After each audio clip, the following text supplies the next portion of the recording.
여러분, 재단의 별을 아시나요? 과거 자신을 희생하면서까지 SCP-1983을 무력화시켜 세상을 구해낸 D계급에게 주어진 것으로 잘 알려진 재단의 별. 이렇듯 재단의 별은 수십만 명의 재단 요원들 중에서도 극소수의 영웅에게만 수여한다 정도만 알려져 있을 뿐, 정확히 그게 무엇인지, 또 누가 받게 되며 어떤 혜택이 주어지는지에 대해서는 잘 알려져 있지 않답니다.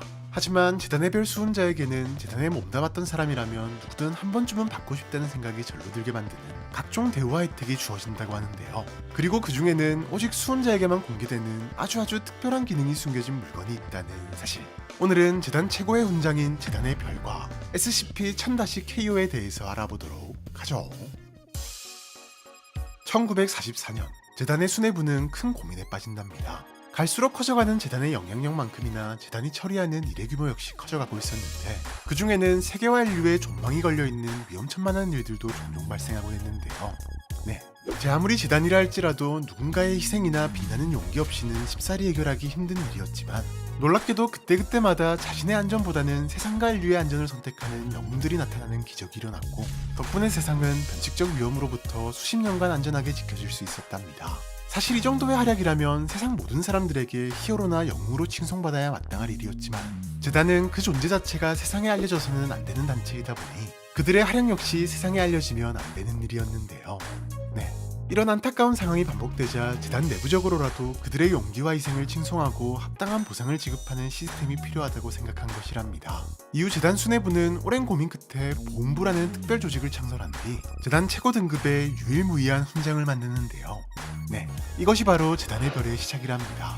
재단의 별은 오직 재단 임무에 최선봉에서 못 바친 자에게만 수여되는 훈장으로, 뛰어난 실력으로 재단 임무에 중대한 공헌을 남겼거나 죽음의 위기에서 자신보다는 세상을 위해, 그리고 동료와 민간인을 위해 희생한 인물에게 수여되는데, 여기서 중요한 건 출신이나 배경이 아닌 오로지 인물의 업적만 가지고 평가하기 때문에 평소에는 도구 정도로 취급받는 D계급도 2명이나 받은 역사가 있을 만큼 특별한 의미와 목적을 가진 훈장이라고 볼 수 있는데요. 이렇다 보니 재단의 별은 무려 재단의 최고 권력인 평의의원 전체의 명의로 수여되며, 이사관이 직접 쓴 안내서를 전담 장교가 직접 방문해 수훈자 혹은 유가족에게 친절히 전달하고 안내하고 있답니다. 모든 수훈자에게는 적지 않은 액수의 연금은 물론 국립묘지 안장 등 부가적인 혜택도 따라오는데, 무엇보다도 가장 특별하고 중요한 것이 있으니 바로 오직 재단의 별을 수여받는 자에게만 주어지는 성장인 SCP-1000-KO인데요.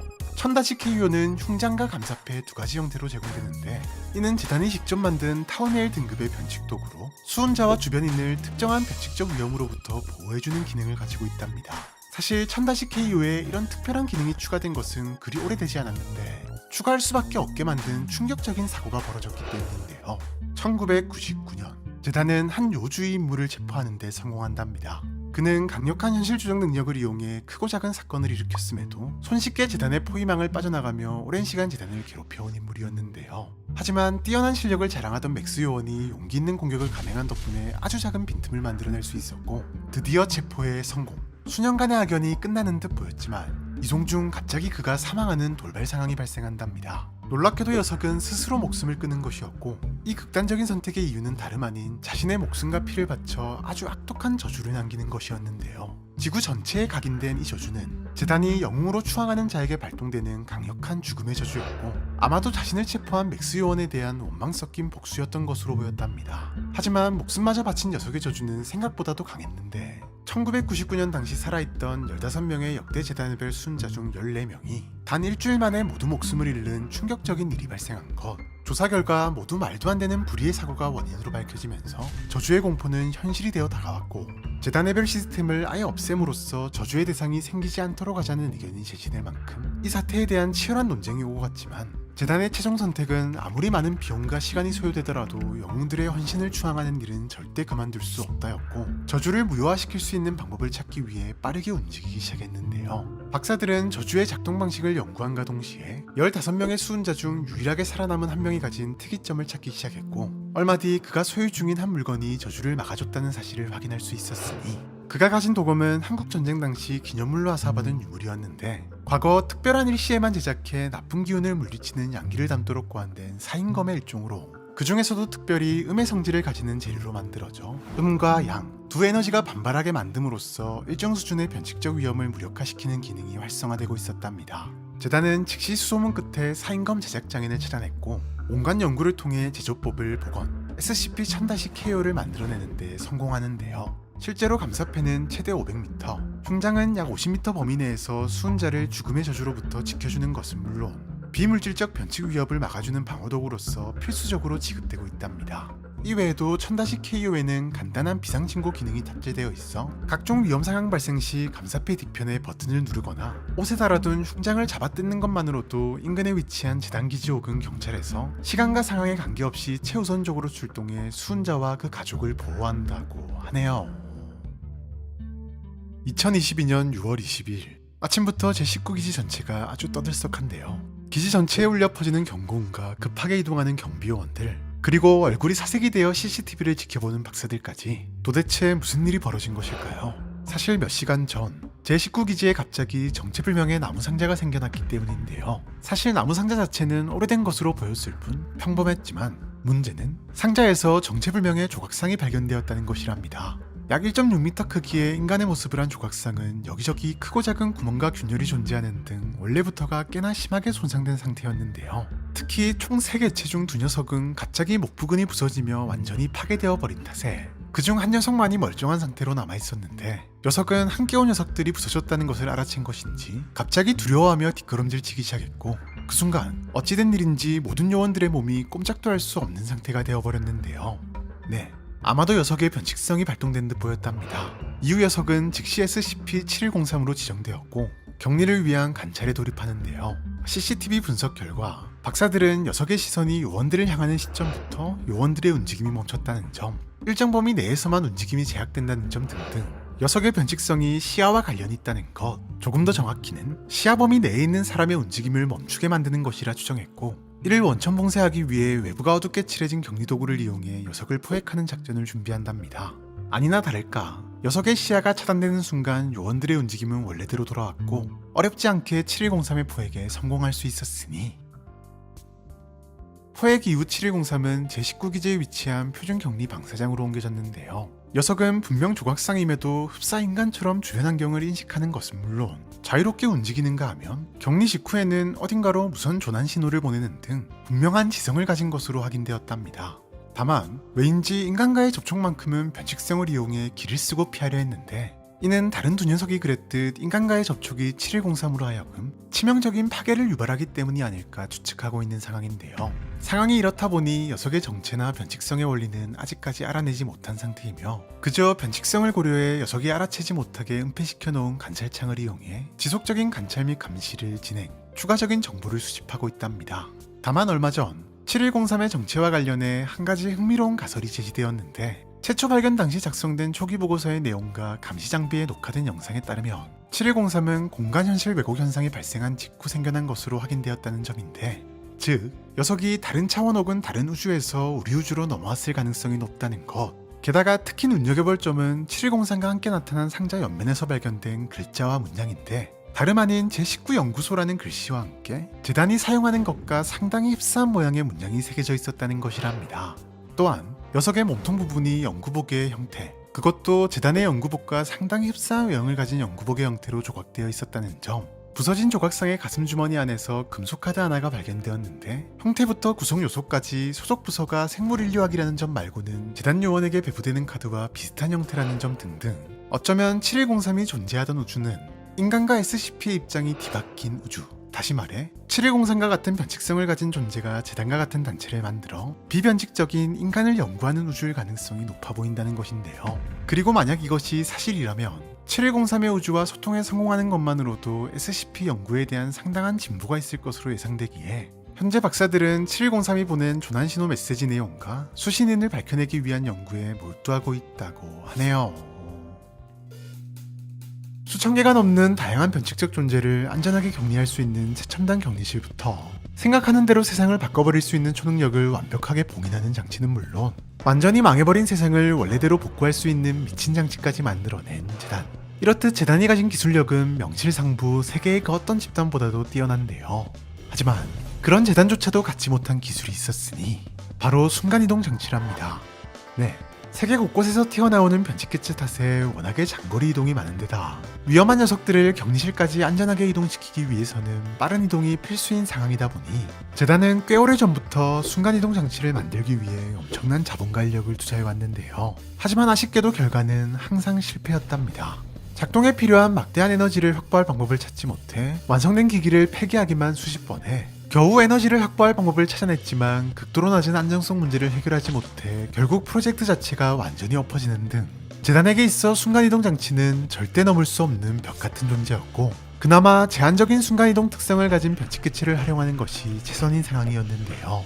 하지만 우리의 재단은 그 682 제거조차도 포기하지 않는 의지의 끝판왕. 어떤 고난과 역경에도 순간이동 장치를 만들기 위한 노력을 멈추지 않았고 오랜 노력 끝에 드디어 완전한 순간이동 장치인 SCP-1998-KO가 개발되었으니 이 장치는 불완전한 순간이동 장치로 불리는 SCP-1290의 역설계 연구 데이터를 활용해 수많은 부서가 합동 연구를 진행한 끝에 만들어진 장치로 순간이동 시 지구의 자전으로 인해 발생하는 운동에너지가 사용자에게 그대로 남는다는 치명적인 문제점으로 인해 실사용이 불가능했던 1290과 달리 1998-KO는 인체와 비슷한 성분으로 채워진 큐브를 사용자와 등가치 환시킴으로써 운동에너지를 상쇄시키는 방식을 적용하면서 아주 안전하게 정해진 위치로 순간이동하는 것을 가능하게 만든 장치랍니다. 실제로 시범 작동 이후 수백만 번이 작동되었음에도 사고가 단 한 건도 발생하지 않았을 정도로 말이죠. 1998-KO는 사용법도 의외로 간단한데 안전한 이동을 위해서는 반드시 나체로 탑승해야 한다는 유일한 조건이 있긴 하지만 그저 장치 내부에 있는 의자에 앉아 안전벨트를 착용한 다음 옆쪽에 달린 패널을 조작하거나 음성인식 장치를 사용하면 끝! 사용자는 눈 깜짝할 새에 T-환승 터미널이라는 곳에 도착하게 되는데 이곳에서 다시 한번 원하는 곳으로 이어진 장치에 탑승하는 방식인데요. 물론 초창기만 해도 나체 상태로 이용해야 한다는 점 때문에 이용을 망설이는 요원들도 있긴 했지만 프라이버시 보호를 위한 환승터미널 전용 보호구를 제공하는가 하면 사용자가 남기고 간 소지품을 복귀 시 찾아갈 수 있도록 보관함을 운영하고 원한다면 택배로도 받을 수 있는 서비스까지 운영한 덕에 1998-KO의 이용자는 폭발적으로 늘어나기 시작했답니다. 덕분에 재단은 여러 방면에서 뛰어난 성과를 얻기도 했는데 먼저 변칙개체를 확보한 위치에서 격리 위치로 바로 이동시키는 것이 가능해지면서 위험한 개체를 힘겹게 확보하고도 격리실까지 이동시키는 과정에서 종종 발생했던 탈주 위험이 완전히 사라지며 확보 절차 강화에 큰 도움이 되었으며 격리 절차에서도 마찬가지 격리 파기 발생률이 높음에도 격리 절차 수행을 위해 격리실 출입이 불가피했던 개체의 경우 아예 입구를 완전히 봉쇄한 상태로 1998-KO를 통해서만 격리실을 출입하게 되면서 격리 파기 발생률이 유의미한 수준으로 줄어드는 성과도 있었는데요. 이 외에도 높은 등급의 보안시설 출입을 1998-KO를 통해서만 가능하게 만듦으로써 침입자가 발생하는 것을 원천 봉쇄시킨 것은 물론 기지 간 협력이 필요한 공동 프로젝트의 경우 주로 화상 채팅에 의존했던 과거와 달리 언제든지 직접 만나 협업하는 것이 가능해지면서 재단의 모든 부서에서 업무 성과가 큰 폭으로 향상되기도 했으며 1998-KO를 직원 출퇴근에도 적극적으로 도입하면서 직원들의 업무 만족도가 매해 상승하는 부가적인 성과도 있었답니다. 실제로 이 같은 성과에 힘입어 1998-KO는 상용화된 지 얼마 되지도 않아 타워메일 등급으로 지정되기도 했는데요. 네, 재단이 만들어낸 최초이자 최고의 순간이동 장치로서 그 위상은 요원들 사이에서도 날이 갈수록 높아져가고 있었답니다. 하지만 단 한 명, 미카엘 박사만큼은 달랐는데 그는 문서상으로 공개된 1998-KO의 작동 원리에 대해 의심을 품고 있었는데요. 얼핏 보면 그럴듯해 보이지만 아무리 분석해봐도 말이 안 되는 원리였기 때문. 결국 박사는 이 장치에 숨겨진 비밀이 있다는 확신을 가지고 조심스레 조사를 진행했고 이 장치를 만들었다고 알려진 수많은 연구원들이 실제로는 존재하지 않는다는 사실과 모든 문서가 평의회 중 한 명에 의해 조작된 정황을 포착하는데요. 충격적인 사실을 확인하고는 급히 발걸음을 옮기려는 찰나 그는 누군가에게 공격당했고 그대로 정신을 잃고 말았으니 과연 미카엘을 공격한 사람은 누구이며 1998-KO에 숨겨진 충격적인 비밀은 무엇일까요? 재단이 발명한 역사상 최고의 순간이동 장치로 인정받는 SCP-1998-KO. 어디든지 순식간에 그것도 완전히 안전하게 이동할 수 있다는 미친 성능 덕에 날이 갈수록 이용자는 늘어만 가고 있었는데요. 하지만 미카엘 박사만큼은 말도 안 되는 성능을 가진 1998-KO에 분명 숨겨진 비밀이 있을 것이라 생각했고 조사 끝에 실제로 수상한 정황들을 포착했지만 그 순간 누군가에게 공격당해 그대로 정신을 잃고 말았으니 극심한 두통을 느끼며 눈을 뜨는 미카엘. 그의 눈앞에 있는 건 다름 아닌 한 남성이었는데 이상한 건 오랜 재단 생활 동안에도 전혀 보지 못한 얼굴이었다는 점이었답니다. 물론 그의 가슴팍에 달린 명찰 덕분에 그의 정체는 금방 알 수 있었는데 다름 아닌 옵5였는데요. 네, 미카엘을 공격한 건 평의의 중 한 명인 13이었고 이 말인즉슨 1998-KO와 연관된 평의의 의원도 바로 그라는 의미.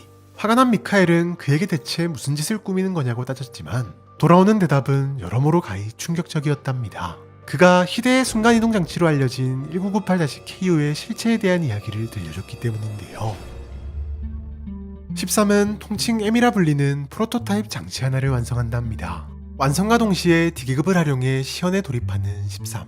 장치가 작동하자 놀랍게도 D계급은 순식간에 반대편 장치로 이동되었지만 이내 무언가를 발견하고는 사색이 된 표정으로 장치에서 나오는데요. D계급이 본 것은 다름 아닌 바로 자신이었답니다. 그것도 상태가 안 좋아도 너무 안 좋은 상태의 자신을 말이죠. 온통 붉게 달아오른 피부와 피가 범벅이 된 상태의 또 다른 자신은 금방이라도 죽을 듯 숨을 껄떡이고 있었고 이내 진짜로 목숨을 잃고 말았는데요. 도무지 상황 파악이 안 되는 D계급이었지만 13은 곧바로 D계급에 대한 정밀 스캔을 진행했고 신체 데이터는 물론 심리 상태와 유전자 정보 그리고 기억까지 반대편 장치에서 생겨난 D계급은 장치가 작동하기 직전의 D계급과 모든 것이 100% 완벽하게 일치하는 완전한 동일 인물임을 확인하는데요. 네, 13이 만들어낸 M은 원본이 죽는다는 단점만 빼면 고작 몇 초 만에 그 어떤 부작용도 없이 인간을 완벽하게 복제할 수 있는 장치였고 결과지를 확인한 순간 사람이라면 해서는 안 될 미친 생각이 떠오른 13은 이내 낄낄대며 웃기 시작했답니다. 바로 희대의 발명품으로 불리는 SCP-1998-KO가 탄생하는 순간이었는데요. 13은 복제해온 남는 시신의 존재를 숨기기 위해 순식간에 시신을 갈아 큐브로 포장하는 장치를 추가하고는 질량 등가 치안을 위해 큐브가 필요하다는 거짓 내용도 보고서에 끼워 넣으며 끔찍한 진짜 원리를 숨기는 데 성공했고 이후 철저히 조작된 실험 기록과 연구 기록으로 평의에는 물론 윤리위원회마저 속이며 1998-KO를 상용화하는 데 성공하는데요. 네, 과거부터 이런 짓을 수차례 자행해온 13에게 이 정도 일처리는 그리 어려운 일이 아니었답니다. 미카엘은 그제서야 평범해 보였던 주의 문구들에 조차 다른 속셈이 숨어 있었다는 사실을 깨달았고 도대체 이딴 짓을 하는 이유가 뭐냐며 13에게 불같이 화를 냈지만 오히려 13은 이게 왜 문제가 되냐며 더 미친 소리를 늘어놓기 시작했는데요. 사람들이 보는 건 어떤 사람이 한 장치로 들어가고 다른 쪽 장치에서 나온다는 것뿐이야. 사람들은 여기에 어떤 불편도 느끼지 않고 그건 장치에서 나온 그 사람 또한 마찬가지지. 오히려 사람들은 모두 만족감을 얻었고 사회는 더 행복해져. 정의롭지 않다고? 아니, 중요한 점은 그 정의를 판단하려면 먼저 문제를 인식해야 한다는 점이야. 아무도 누군가 죽었다는 사실을 모르고 실제로 물리적으로 어떤 변화도 없는데 여기서 정의롭지 않은 일이 일어났다는 걸 판단할 수 있을까? 사회는 결국 자신들의 사회를 여전히 정의로운 사회로 인식할 것이고 동시에 더 만족스러운 사회로 인식할 거야. 인류와 세상을 위하는 평의회라면 이 정도 일은 솔선수범해서 해야 하지 않겠어? 물론 그렇다고 해도 나는 안 쓸 거지만 뭐가 됐든 죽기는 싫거든. 게다가 그의 미친 생각은 이게 끝이 아니었으니 1998KO로 수상한 짓을 꾸미는 것도 모자라 자신을 공격하기까지 한 사람이 옵5 중 하나인 13이라는 사실에 충격을 받은 것도 잠시 1998-KO의 끔찍한 실체를 알게 된 미카엘은 다시 한번 큰 충격에 빠질 수밖에 없었는데요. 역대급 순간이동 장치로 알려진 것은 다름 아닌 원본이 죽는 대신 완전한 복제본을 만들어낼 수 있는 장치였기 때문. 네, 13은 이 모든 사실을 철저히 숨긴 채 1998-KO를 순간이동 장치로 상용화시켰던 것. 하지만 13의 미친 발상은 여기서 끝이 아니었습니다. 그는 추가적인 연구 끝에 하나의 스캔 데이터를 여러 대의 장치에 전송함으로써 누군가가 한 번 순간이동을 할 때마다 여러 개의 복제본을 만들어내는 데 성공했는데 이 말인즉슨 마음만 먹으면 아무도 모르게 재단의 고급 인력을 마구잡이로 복제할 수 있다는 것. 그리고 그는 이미 박사들의 복제본을 이용해 자신만의 비밀지하 연구소를 운영하고 있었는데요. 네, 그럴싸한 이유를 들어가며 환승터미널을 만든 진짜 이유도 사실은 이용자 모두의 복제본을 손쉽게 확보하기 위함이었답니다. 13은 몰래 복제한 박사들에게 기억소거 및 자아소거 기술을 사용해 평생 기술 개발만을 위해 일하도록 만드는가 하면 필요에 따라 개인용 D계급처럼 사용하기도 했는데요.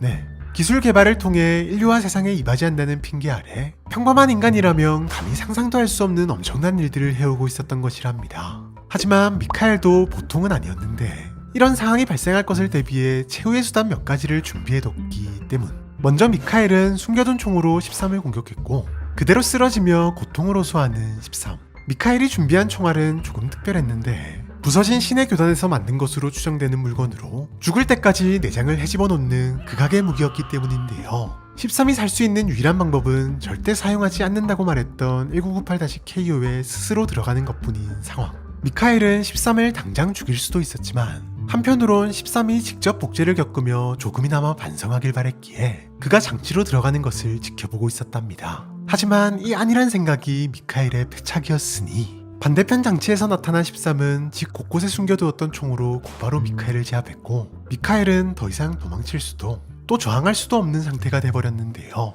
결국 미카엘은 마지막으로 지금까지 수집한 모든 자료와 함께 13과의 대화가 담긴 녹취록을 윤리위원회와 평의회 모두가 받을 수 있도록 전송하며 13을 향해 자신의 승리를 확신했지만 그의 반응은 끝까지 예상과 달랐답니다. 고마워. 진짜로 고마워. 내 눈앞에서 그러지 않았다면 골치 꽤나 썩었을 텐데 덕분에 되돌릴 수 있겠네. 내겐 최후의 수단이 있거든. 뭐 모쪼록 잘 가라고. 꽤 많이 외로울 거야. 알 수 없는 말을 내뱉고는 어딘가로 이동하는 13. 이내 거대한 장치 앞에선 그는 자연스레 장치를 작동시켰는데요. 병실에서 회복 중인 13과 그 옆에 병문 한 차 들린 것으로 보이는 또 다른 오5. 그런데 미카엘이 보여준 마지막 발악이 무색하게 1998-KO에 대해서는 서로 아무런 이야기도 하지 않는 둘. 이게 도대체 어떻게 된 일일까요? 사실 13이 사용한 장치는 바로 항림탄으로 특정 대상을 마치 원래부터 존재하지 않았던 것처럼 현실에서 완벽하게 사라지게 만드는 강력한 효과를 자랑하는데요.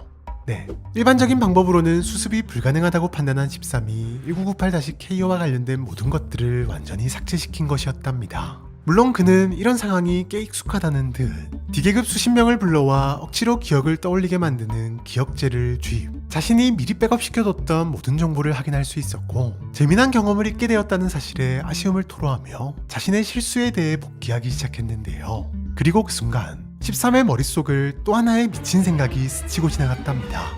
미카엘 때처럼 아무리 철저히 숨긴다고 해도 언젠가 파리는 꼬이기 마련. 하지만 재단의 최고 권력인 평의회가 모두 자신의 계획에 동참한다면 기차는 파리 정도는 지도 새도 모르게 없애버릴 수 있는 일. 물론 몇몇이 동참하지 않을 수도 있다는 리스크는 있었지만 13은 자신과 같은 평의회라면 충분히 자신의 생각을 이해해줄 것이라 판단해 즉시 평의회 의원들에게 메시지를 보냈고 그 결과 무려 만장일치로 찬성. 현재도 1998-KO는 모든 요원들의 사랑을 받으며 절찬리에 가동 중이랍니다. 세상에 존재하는 수많은 변칙적 존재를 격리 중인 비밀단체인 SCP-재단. 재단의 시작과 관련된 이야기는 뭐가 진실인지 밝혀지지 않은 채 수많은 형태로 전해져 오고 있는데요. 그런데 사실 재단의 첫 시작은 하나의 작은 버튼 때문이며 우리의 생각보다도 훨씬 미약했다는 사실 알고 계셨나요? 꽤나 오래된 과거, 한 나라의 대통령이었던 마커는 어느 날 엘리베이터에서 이상한 것을 발견하는데요. 그의 눈을 사로잡은 건 다름 아닌 철상자에 박혀있는 빨간색 버튼이었고 이게 뭐지? 라는 생각을 하면서도 자신도 모르는 새의 버튼을 누르려다 순간 정신을 차린 마커. 분명 매일같이 타던 엘리베이터였음에도 이런 버튼은 단 한 번도 본 적이 없었던 데다 엘리베이터 내에 무언가를 설치한다는 어떤 안내도 없었다는 것이 떠올랐기 때문이었답니다. 게다가 정신을 차리고 보니 버튼 바로 옆에는 아주 수상하기 짝이 없는 문양이 쓰여진 쪽지 하나가 붙어져 있었는데 만일 이곳이 평범한 장소였다면 누군가 장난을 쳤겠거니 라고 생각했겠지만 이곳은 아무나 들어올 수 없는 것은 물론 그 어느 장소보다도 철저한 보안을 자랑하는 대통령의 거주지였기에 직감적으로 위험하다는 것을 느낀 마커. 하지만 그는 수상하다는 것을 분명 알면서도 이상하리만치 계속해서 버튼을 누르고 싶은 충동을 참을 수가 없었는데 그 순간 최근 나라 곳곳에서 발생하기 시작한 수상한 일들이 머릿속을 스쳐 지나갔으니 사실 최근 물건이 혼자 움직이는 초현실적인 현상을 비롯한 인간을 위협하는 각종 괴물들이 출몰한다는 개소문이 퍼지며 골머리를 썩고 있었던 것. 네, 마커는 이 버튼 역시 그러한 부류 중 하나일 것이라 생각했고 버튼을 누르고 싶은 몇 번의 유혹을 겨우 참아내고는 엘리베이터에서 버튼을 통째로 떼어내 자신의 사무실 벽장에 봉인. 즉시 가장 친한 친구이자 믿음직스러운 동료를 노출해 아무도 이 버튼을 누르지 못하게 지킨과 동시에 최근 발생하는 비정상적인 모든 것들로부터 인류를 안전하게 지킬 수 있는 특별 조직을 만들 것을 부탁했는데요. 네, 그가 바로 오늘날 SCP-재단의 설립자로 알려진 인물인 것이랍니다. 다만 처음만 해도 재단은 격리 규모나 방식 등 모든 것이 현재와는 많이 달랐는데 뭘 어떻게 해야 할지 도무지 방법을 몰랐던 그는 그저 버튼을 곧바로 자신의 집 지하실의 양말더미 속에 숨기고는 샷건을 이용해 침입자를 쫓아내는 것이 최선이었는데요. 실제로 버튼의 묘한 능력 탓인지 침입자는 꾸준히 발생했고 그는 한시도 자리를 뜨지 못한 채 평생 버튼만 지키다 죽음을 맞이한답니다. 네, 재단의 처음은 어마어마한 기지나 연구소가 아닌 설립자의 평범한 집 지하에서 시작되었다는 사실. 다만 과거 침입자를 기다리며 할 게 없었던 그는 꾸준히 주식을 공부하며 마커에게 받은 지원금을 모조리 주식에 투자했고 당시로서는 말도 안 되는 금액인 수백만 달러에 달하는 수익을 달성. 그가 유산으로 남긴 이 돈은 재단 초기 신탁 기금이 되어 엄청난 수의 인재를 고용하고 최신 장비가 가득한 삐까번쩍한 기지를 만드는 데 사용되었고 순식간에 재단은 강력한 비밀 집단으로 거듭나게 되는데요. 이렇듯 엄청난 성장을 한 재단이었지만 여전히 빨간 버튼의 격리는 골칫거리였는데 연구를 통해 버튼을 직접 보는 것은 물론 버튼에 대한 설명을 듣는 것만으로도 누르고 싶은 정신적 충동이 발생한다는 사실을 밝혀내긴 했지만 문제는 워낙에 똑똑한 인재들이 들어오다 보니 눌러보지도 않고 세계가 멸망할 수도 있다는 허무맹랑한 이야기에 의구심을 가지기 시작한 것.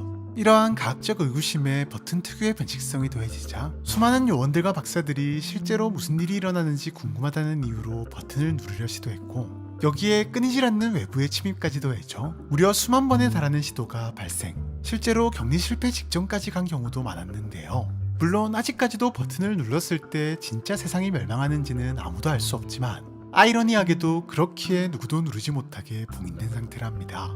버튼은 현재 재단 창시와 관련된 점을 인정받아 SCP-001로 지정된 상태로 어느 누구에게도 위치가 알려지지 않은 제0형기지에 보관 중이며 이곳은 오로지 자동방어 시스템을 통해서만 관리되고 있다고 하네요. 2021년 12월의 어느 날 재단 요원 여럿이 완전히 타버린 건물 안에서 무언가를 찾고 있는데요. 외부는 물론 내부까지도 완전히 타고 파괴된 상태의 건물에서 도대체 뭘 이렇게 찾고 있는 것일까요? 사실 얼마 전 이곳은 역대급 화재로 인해 엄청난 인명피해가 발생한 장소였는데 놀랍게도 단 한 명, 유일하게 비키라는 이름을 가진 여성만큼은 흠집 하나 없는 말끔한 상태로 생존해 탈출하는 데 성공했답니다. 해당 소식을 들은 재단은 비키가 변칙 능력 보유자일 가능성을 두고 즉시 그녀를 확보, 조사 및 연구에 돌입했지만 어째서인지 정작 비키는 당시의 상황을 제대로 기억하지 못하는 것은 물론 계속되는 박사의 질문에 오히려 혼란스러워할 뿐이었고 비키에 대한 연구 결과 역시 그녀가 평범한 인간이라는 사실만 나타낼 뿐이었답니다. 네, 결국 현장에 단서가 있을 것이라는 판단에 변칙 물체에 대한 수색을 진행 중이었던 것. 그런데 마침 한쪽에서 무언가를 찾았다는 소리가 들려왔고 한 요원의 손에는 마치 비키처럼 말도 안 되게 멀쩡한 책 하나가 들려 있었는데요. 재단은 즉시 연구실로 책을 가져와 다방면으로 연구에 돌입했지만 인지행동 치료라는 제목만 적혀 있을 뿐 저자나 출판사 등의 정보는 전혀 찾아볼 수 없었던 데다 252페이지로 구성된 책은 온통 명상연습이나 네이비실에서 사용하는 평정심 유지법 등등 심리학적 이론과 실습에 대한 내용만 한가득 적혀 있을 뿐 특이한 점은 발견할 수 없었고 심지어 혹시나 싶어 아무리 읽어보고 접촉해봐도 별다른 변칙성이 발현되지 않았답니다. 다만 글래슬로 박사가 비키의 경우를 떠올리며 동일 상황에 D계급을 노출시키는 실험을 진행하는 과정에서 다소 놀라운 변칙성이 드러났고 그 즉시 SCP-6499로 지정되었으니 6499는 다음 세 가지 조건을 만족한 경우에만 변칙성이 나타났는데 먼저 6499가 누군가의 시야에 들어올 만큼 가까운 거리 혹은 한 공간에 있는 상황에서 대상이 생명의 위협을 받을 만큼의 위험한 사고나 재해에 노출되어 그로 인한 심각한 정신적 고통을 느끼게 되는 경우 바로 6499 특유의 침착함 스킬이 발동된답니다. 이게 무슨 말인고 하니 D계급에게 6499를 읽게 한 상태에서 실험실에 물을 채워넣는 실험을 진행하자 처음에는 서서히 높아지는 수위에 안절부절하며 제발 나가게 해달라고 소리치던 D계급이 갑자기 아주 침착한 상태로 독서에 집중하기 시작했는데 그는 곧이어 물에 완전히 잠긴 상태에서도 호흡곤란을 일으키기는커녕 여전히 침착하고 느긋한 모습으로 독서를 이어나갔고 실험 종료 시까지 멀쩡하게 살아남은 것은 물론 신기하게도 물에 잠겼던 일정 부분이 조금도 젖지 않은 것으로 확인되었는데요. 네, 이렇듯 6499의 영향을 받은 대상은 침착하다 못해 코앞에 다가온 위험 상황에 대해 완전히 무관심해지는 것은 물론 대피하는 것 자체에 귀찮음을 느끼고 자신의 할 일에만 집중하는 상태가 되며 동시에 어떤 형태의 공격이나 충격에도 아무런 영향을 받지 않는 무적의 상태가 되는데요. 단, 위험 상황이 끝난 이후에는 관련된 모든 기억을 잃게 된다고 하네요. 현재 6499는 제196기지의 표준 변칙 개체 보관함에 격리 중인데요. 기본적으로 보이지만 않는다면 변칙성 자체가 발동되지 않기에 격리는 아주 쉬운 편, 격리 등급도 안전을 부여받은 상태랍니다. 다만 얼마 전 발생한 한 사고로 인해 6499의 변칙성이 박사들의 생각보다 훨씬 더 강력하다는 점이 밝혀지면서 현재 현장 요원이나 스파이 요원들이 6499를 효과적으로 활용하는 방안에 대한 추가적인 연구가 진행되게 되었는데요. 평소처럼 6499의 실험을 준비 중이던 글래슬로 박사는 실험 전 마지막 점검을 위해 실험실 내부를 살피고 있었답니다. 그런데 갑작스레 다수의 SCP에 대한 격리 파기 사고가 발생했고 기지 전체의 대피 명령이 떨어지며 말 그대로 아수라장이 되었지만 바로 그 순간 6499의 영향을 받게 된 그녀는 조금도 당황하지 않고 출구가 아닌 커피 머신으로 향하며 얼른 도망쳐야 한다는 동료의 말에도 폰을 만지작거리며 문서를 마무리하는 미친 침착함을 보여줬는데요. 심지어 격리 파기로 인해 풀려난 SCP-173에 의해 목이 졸려지는 상황에서조차 박사는 오로지 문서 작업에 열중했답니다. 반면 기특대의 노력에도 상황이 수습되지 않자 재단은 원자폭탄을 이용해 기지를 통째로 파괴하기로 결정. 실제로 원자폭탄이 떨어졌지만 그 와중에도 커피를 홀짝이던 박사는 기지와 함께 폭탄을 직격으로 맞았음에도 불구하고 흔적도 없이 사라진 기지와 달리 놀랍게도 털끝 하나 다치지 않은 채 몇몇 SCP와 함께 현장에서 발견되었다고 하네요. 2022년 5월 20일 SCP-재단 한국지부 소속 철민 요원이 한 건물을 조사하기 위해 급히 이동 중인데요. 큰 사고가 있었던 것인지 여기저기 심하게 손상된 건물 내부를 혼자서 조사 중인 철민 요원. 도대체 이곳에선 무슨 일이 있었던 것일까요? 사실 얼마 전 이 건물에서는 큰 화재가 발생했는데 화재 규모 자체는 크지 않았지만 워낙에 고립된 장소에 있던 건물이라 화재 진압까지는 시간이 꽤 걸릴 수밖에 없었던 상황.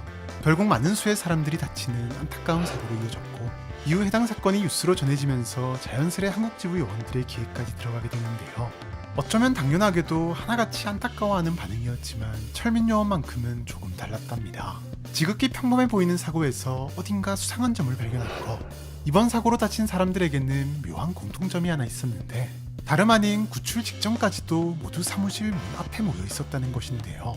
사실 여기까지만 들으면 이상할 게 딱히 없어 보이기도 하지만 중요한 건 사람들이 바깥쪽 문이 아닌 안쪽 문에 있었다는 것으로 문을 열고 나가기만 하면 충분히 탈출할 수 있었다는 점이랍니다. 게다가 사건 당시에는 문이 밖에서 잠겨 있었다거나 문이 무언가로 막혀 있지도 않았던 상황. 즉 문을 열지 못할 상황도 아니었지만 어째서인지 피해자들은 소방관이 도착하기 직전까지도 문을 열거나 탈출하려는 어떠한 시도도 하지 않은 것으로 보였는데요. 네, 철민 요원은 분명 알려지지 않은 무언가가 있다고 판단해 즉시 현장으로 출동했던 것이랍니다. 계속해서 현장 여기저기를 천천히 둘러보는 철민 요원. 그런데 순간 무언가를 발견하고는 눈이 번뜩였는데요. 요원이 발견한 것은 다름 아닌 스티커 한 장이었답니다. 가로 8cm, 세로 5cm 크기의 작은 흰색 스티커에는 미시오라는 글씨가 쓰여져 있었는데 어째서인지 화재 현장에 있었음에도 타거나 손상된 흔적이 하나도 없었는데요. 수상함에 스티커를 자세히 살펴보던 요원은 결정적으로 오른쪽 아래에 있는 아주 작은 어떤 문양을 발견하고는 확신에 찬 표정으로 곧바로 재단으로 복귀한답니다. 네, 스티커에 있던 문양은 다름 아닌 요주의 단체 중 하나인 공장의 문양이었고 확인 결과 이번 참사의 결정적인 원인이 해당 스티커가 가진 변칙성 때문으로 밝혀지면서 즉시 SCP-138-KO로 지정되었으니 138-KO는 문의 미는 쪽 면에 부착되는 순간 알 수 없는 방법으로 문 내부 공간에 있는 사람들의 인식에 기묘한 변화를 발생시켜 해당 공간에서 벗어나지 못하게 만드는데요. 가령 D계급을 방 안에 넣어놓고 138-KO를 바깥쪽 문에 붙이자 D계급은 계속해서 문을 밀어서 열려고만 시도했는데 심지어 당기면 열 수 있다고 친절히 알려줬음에도 당겨서 문을 연다는 개념 자체를 이해하지 못하는 모습을 보이며 결국 방에서 나오지 못했답니다. 또한 문이 아닌 창문으로도 나올 수 있는 환경을 제공했을 때나 문을 충분히 부수고 나올 수 있는 장비를 지급했을 때도 마찬가지 다른 탈출 방법은 아예 생각 자체를 못했으며 친절한 설명은 물론 강압적인 명령도 전혀 받아들이지 못한 채 물리적으로 불가능한 문을 밀어서 열려는 시도만 반복할 뿐이었답니다. 다만 반대로 스티커를 안쪽 문에 붙였을 때는 변칙성이 관찰되지 않았으며 외부에서 문을 열어주거나 스티커를 떼어내면 변칙성은 즉시 사라진다고 하네요. 첫 발견 이후 재단은 적지 않은 수의 138-KO가 이미 세계 곳곳에 풀려 있을 것으로 추정하고 조사를 진행. 조금이라도 의심되는 경우 즉시 열쇠 수리공으로 위장한 요원이 현장으로 출동해 138-KO를 해소하고 있는데요. 현재까지 해소한 스티커는 총 46개지만 시간이 갈수록 점점 늘어나고 있는 상황이랍니다. 이 같은 격리와 동시에 몇몇 박사들은 138-KO를 인간형 변칙 개체 격리에 활용하자는 흥미로운 의견을 내기도 했는데, 곧이어 발생한 한 사고로 인해 138-KO의 활용과 관련된 모든 제안이 모조리 보류되는 사태가 발생했으니 여느 때와 다름없던 어느 날, 재단의 한국 지부는 급히 제27기지로 요원들을 파견하기 위해 분주히 준비 중인데요. 재단은 비상사태 점검 및 데이터 관리를 위해 매일 각 기지에서 정기보고를 받는데, 퇴근 시간이 다 되어가고 있는 시점까지도 제27기지로부터 정기보고가 도착하지 않아 적대단체의 공격 등 비상사태가 발생한 것으로 간주되었기 때문. 하지만 정작 현장에 도착한 요원들은 기지 정문에 붙어있는 138-KO와 12명의 사망자 및 21명의 부상자를 발견할 수 있었는데요. 조사 결과 피해자 대부분은 격리실에서 제때 나오지 못한 것이 원인이 되어 피해를 입은 것으로 확인되었는데, 이상한 점은 피해를 입는 와중에도 탈출은커녕 탈출을 위한 연락도 취하지 않았다는 점이었고, 곧이어 이 모든 것이 138-KO 때문이라는 것이 밝혀진답니다. 네, 138-KO에는 건물 입구에 부착될 경우 내부에 존재하는 모든 문의 변칙성을 발동시키는 효과와 더불어 영향을 받은 사람들로 하여금 외부의 구조 요청을 해 탈출한다는 생각조차도 못하게 만드는 훨씬 치명적인 효과가 있었던 것인데요. 해당 사건으로 인해 138-KO를 불질한 것으로 확인된 박사는 즉시 강등 처리되었지만, 정작 기지 정문에 138-KO를 붙인 사람이 누구인지는 아직까지도 밝혀지지 않았다고 하네요. 사물부터 생명체, 그리고 현상이나 공간까지 변칙성이 있는 것이라면 그게 무엇이든 가리지 않고 격리하는 재단. 오랜 시간의 연구와 경험을 통해 각 개체에 맞는 최적의 확보 및 격리 방법을 사용해오고 있는데요.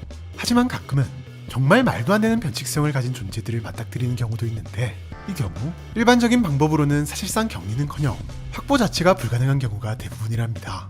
물론 그렇다고 쉽게 포기할 재단은 아닌데, 재단은 이러한 특별한 능력자들을 상대하기 위해 그 자체로 변칙성을 가진 특별한 물건을 만들어내기에 이르렀으니, 오늘은 이론상 신도 봉인할 수 있게 해주는 재단이 직접 만들어낸 초레어템에 대해서 알아보도록 하죠.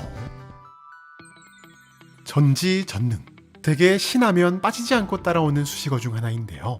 특히나 전능은 신의 특권이자 신을 대표하는 능력으로 무엇이든 할 수 있는 능력을 의미한답니다. 그런데 SCP 세계관에는 분명 인간이면서 전능에 필적하는 일들을 행하는 존재들이 있는데, 바로 현실 조정 능력자들인데요. 현실 조정이란 말 그대로 현실을 자유자재로 바꾸는 능력으로 능력자의 수준에 따라 영향을 끼치는 현실의 범위나 정도는 천차만별이랍니다. 가령 손에 잡히거나 눈에 보이는 사물만을 조작하거나 변형시킬 수 있는 수준부터 우주 전체는 물론 다른 시간대의 생명체나 사건을 단지 상상하는 것만으로도 제거하거나 창조할 수 있는 개체도 있는데요. 네, 일부 현실 조정자는 진짜 신에 근접한 능력을 가지고 있으며, 따지고 보면 신도 하나의 SCP로 분류할 수 있다는 사실. 다만 이런 경우 대상 자체를 상대하는 것도 당연히 어렵지만, 종종 다른 SCP의 격리에도 위협을 끼치는 탓에 재단의 심각한 골칫거리 중 하나랍니다. 물론 재단은 이런 녀석들을 격리하기 위해 이미 여러 방법들을 사용해오고 있는데, SCP-239처럼 영원히 수면에 빠지게 만들어 능력을 봉인하는가 하면 SCP-2241처럼 아주 어린 시절부터 교육과 세뇌를 통해 온전한 재단의 편으로 만들기도 하는데요. 다만 이런 방법들은 언제든 돌발 상황이 발생할 수 있는 탓에 근본적인 해결 방법은 아니기에, 보다 확실한 통제 방법을 찾으려 오랜 시간 연구에 몰두한 끝에 스크랜턴 박사가 만들어낸 것이 바로 대현실 조정자 전용 초초초 레어템인 스크랜턴 현실성 닷이랍니다. 아직까지 현실 조정의 정확한 원리에 대해서는 여러가지 의견이 분분하지만, 가장 많은 지지를 받은 이론은 단연 현실성의 차이로 인한 현실 조정인데요. 해당 이론에 따르면 우리가 사는 환경은 물론 각각의 개체는 저마다 다른 현실성 값을 가지고 있으며, 이는 흉이라는 단위를 통해 표현되는데, 보통 현실 조정자로 분류되는 개체들은 주변 환경의 흉은 떨어뜨리면서 동시에 자체적으로는 평균보다 높은 흉을 가지고 있기 때문에 자신보다 낮은 흉을 가진 현실을 보다 높은 흉을 가진 자신이 생각하는 현실로 바꿔버릴 수 있다는 것이랍니다. 즉 포인트는 흉의 차이 때문에 현실 조정이 가능하다라는 것인데, 실제로 종종 자연적으로 낮은 흉을 가진 장소에 일반인이 들어가게 되는 경우 일시적으로 생기는 흉의 차이 덕분에 적어도 해당 공간 안에서만큼은 자유자재로 주변 환경을 변형시키는 등 일반인조차 현실 조정을 체험할 수 있게 되며, 반대로 자연적으로 높은 흉을 가지는 장소에 현실 조정자가 들어가게 되면 역시나 일시적으로 흉의 차이가 거의 사라지거나 역전되기 때문에 해당 공간에서만큼은 현실 조정 능력을 사용하기가 힘들어진답니다. 스크랜턴 현실성 닷은 이와 동일한 원리를 사용해 현실 조정을 막아내는데, 다른 우주로부터 끌어온 현실성을 이용해 일정 영역의 흉을 현실 조정자의 흉보다 높게 고정시켜 버림으로써 현실 조정이 불가능한 영역을 임의로 만들어 버리는 것인데요. 네, 아무리 현실 조정자라 해도 자신보다 흉이 높은 영역인 SRA 내부에서는 현실 조정 능력을 사용할 수 없게 되는 것은 물론, SRA 외부에서 현실 조정을 통해 우주 전체를 소멸시킨다고 해도 SRA의 역량 아래에 있는 영역만큼은 아무런 피해도 입힐 수 없게 되는 것. 덕분에 SRA는 절대 파괴되거나 빼앗겨서는 안 되는 개체, 가령 SCP-2000이나 SCP-6세 사이의 격리에 적극적으로 활용되고 있다고 하네요. 스크랜턴 현실성 닷, 일정 영역의 현실성을 고정시켜 현실 조정이 발생하지 않도록 막는 장치로 SCP 재단이 현실 조정자를 통제하기 위해 스크랜턴 박사를 통해 만들어낸 초초초 레어템이었는데요. 실제로 SRA가 만들어진 이후 재단은 효과적으로 현실 조정자를 상대할 수 있게 되었고, 그 효과를 인정받게 되면서 재단은 모든 인력과 자본을 동원해 SRA를 찍어내기 시작한답니다. 하지만 뭐든지 과하면 화를 부르는 법, 최선을 다해 꿀을 빠는 재단의 모습에 반대로 현실 조정자들이 움직이기 시작했으니, 오늘은 스크랜턴 현실성 닷이 고작 100개밖에 남지 않은 이유에 대해서 알아보도록 하죠. 1648개, 재단이 약 10년간 만들어낸 SRA의 개수인데요. 네, 지금까지 골치를 썩혔던 복수라도 하듯 재단은 SRA를 이용해 수백 개의 현실 조정 SCP를 격리하기에 이른답니다. 물론 갑작스런 재단의 위협에 그들 역시 가만히 당하고만 있었던 것은 아닌데, 먼저 그들은 자신들의 능력을 이용해 SRA를 파괴하려 수차례 시도했지만 당연히 모두 실패. 오히려 무리하게 시도하다 대려 제압당하는 경우가 빈번했고, 동료들을 구하려는 시도도 마찬가지. SRA 내부에서는 현실 조정자 역시 평범한 인간 그 이상도 이하도 아니었기에 무력하게 당할 수밖에 없었답니다. 네, 나름 세상을 자기 마음대로 주무르던 존재들에게 지금껏 경험하지 못했던 커다란 벽이 생긴 것이었는데요. 하지만 한 미지의 현실 조정자 X가 나서면서 상황은 다시 한번 반전을 맞이하기 시작한답니다. 2005년 5월 3일, 갑작스레 스크랜턴 박사가 죽음을 맞이한 것, 아니 정확히는 1964년의 교통사고로 인해 현재의 스크랜턴 박사가 현실에서 사라지는 충격적인 일이 발생한 것인데요. 사실 과거 스크랜턴 박사는 1964년에 실제로 큰 교통사고를 당해 당시에도 죽기 직전까지 갔다가 겨우겨우 치료에 성공해 살 수 있었는데, X가 과거의 현실에 개입해 스크랜턴 박사가 사고로 목숨을 잃게 되는 새로운 현실로 과거를 변화시켜버리면서 현재의 스크랜턴 박사까지 영향을 받은 것이었답니다. 자, 그런데 여기서 중요한 건 X가 굳이 과거의 박사를 제거했다는 것인데, 여기에는 X의 치밀한 설계가 있었으니 과거 시점의 박사가 죽음에 따라 모든 현실이 변화된 과거에 맞춰 재구성되기 시작했기 때문인데요. 먼저 SRA 연구에 시작이 된 프로젝트 버팀줄 자체가 없던 일이 돼버리면서 자연스레 해당 프로젝트에서 만들어진 SRA 역시 애초에 만들어진 적이 없는 물건이 돼버렸으며, SRA 덕에 격리할 수 있었던 SCP들 역시 격리된 적이 없게 돼버린 것. 네, 이미 SRA가 대량으로 만들어진 데다 제작 방법도 알려진 상황에서 현재 시점의 박사를 제거하는 건 화풀이 정도밖에 되지 않는다는 것을 알고 보다 근본적인 원인을 제거해버린 것이었답니다. 이제는 풀려난 현실 조정자들의 복수가 예상되는 상황. 박사들은 두려움에 떨 수밖에 없었는데요. 그런데 스크랜턴 박사의 발명품은 모두의 생각보다도 훨씬 강력했답니다. 네, 이미 활성화 중이던 SRA의 범위 안에 있던 SRA들은 과거의 변화로 인한 현실 개변에서도 현실 고정이라는 특유의 능력 덕에 사라지지 않았던 것인데요. 물론 그 수는 고작 몇백 개 수준으로 엄청나게 줄어들어 버렸지만, 구체적인 상황을 알 수 없었던 현실 조정자들이 공격을 멈추면서 긴박한 상황은 마무리될 수 있었답니다. 이 사건 이후 재단은 SRA의 제작 기술 복원에 모든 것을 쏟아붓기 시작했는데, 남아있는 개체의 작동이 멈추기라도 한다면 다시 한번 현실 개변으로 인해 혼란이 발생할 것이 분명했던 데다, 최악의 경우 K급 시나리오가 발생해 12,000명의 재단 직원과 더 많은 민간인의 죽음이 예상되었기 때문인데요. 다행히 남아있던 자료를 토대로 SRA를 역설계한 결과 기술적인 복원에는 성공했지만, 문제는 핵심이 되는 재료. SRA는 각종 과학기술뿐만 아니라 변칙적 작용 및 존재들을 이용해 만들어졌는데, 그중 핵심적인 재료 중 하나인 특이 입자가 완전히 사라져버린 것. 네, 아마도 X가 각오를 바꾸면서 우주의 물리법칙마저 살짝 바꿔버린 탓에 특이 입자가 더 이상 자연적으로 발생하지 않게 된 것으로 보였답니다. 즉 SRA는 앞으로 영영 만들어질 수 없다는 의미. 결국 재단은 남은 SRA를 SCP-3326으로 등록하고 특별한 격리를 적용할 수밖에 없었는데요. 실제로 과거와 달리 특히 중요한 장소에만 3326을 배치하는 등 사용에도 신중에 신중을 기하고 있으며, 모든 3316 개체가 항상 스크랜턴장 안에 있을 수 있도록 반드시 2개를 한 쌍으로 묶어 보관하고 사용 중이랍니다.